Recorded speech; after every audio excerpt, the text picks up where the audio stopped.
यातायात में युवा एवं प्रशिक्षित मानव संसाधन विषय पर आपसे बात करना चाहूँगा। राज्य के 12 जिलों में यातायात का बल स्वीकृत है और शेष 28 जिलों में बल स्वीकृति हेतु प्रस्ताव अंतिम चरण में है, जिससे करीब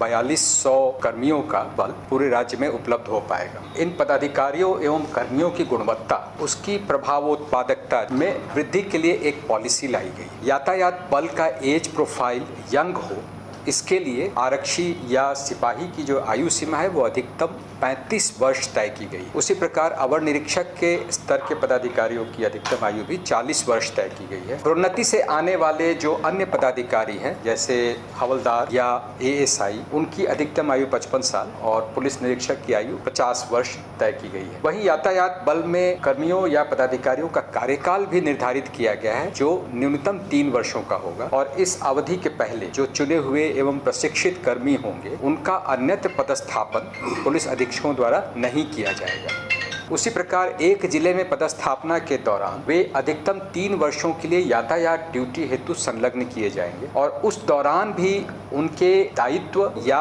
कर्तव्य स्थल में फेरबदल किया जा सकेगा, ताकि किसी प्रकार की गलत हित साधना न हो सके। यातायात के बल ये जो स्वीकृत हैं और उसमें इंडक्शन की जो पॉलिसी बनाई गई है, उसमें कम से कम 1/3 महिला का स्ट्रेंथ होना आवश्यक कर दिया गया है, जो कि राज्य सरकार की आरक्षण नीति के अनुरूप भी है। यातायात हेतु चुने गए उक्त बल को एक पखवाड़े की अवधि के प्रशिक्षण की व्यवस्था IDTR, जिसको institute of driver training and research कहते हैं, औरंगाबाद में परिवहन विभाग की सहायता से की गई है और अब तक इन 12 जिलों के करीब 500 कर्मी और पदाधिकारियों को प्रशिक्षित किया जा चुका है। जो अन्य कर्मी और पदाधिकारी हैं, उनको भी इस वर्ष के अंत तक प्रशिक्षित किए जाने की योजना पर काम किया जा रहा है। उसी प्रकार इन 12 जिलों में 15 नौजवान पुलिस उपाधीक्षकों की भी पदस्थापना की गई है और इन्हें बिहार पुलिस अकादमी राजगीर में प्रशिक्षण के उपरांत हैदराबाद में भी परिचयात्मक दौरे के लिए भेजा गया था, ताकि वहाँ की ट्रैफिक व्यवस्था वो समझ सकें और जो वहाँ की बेस्ट प्रैक्टिसेस हैं उसको यहाँ लागू करने में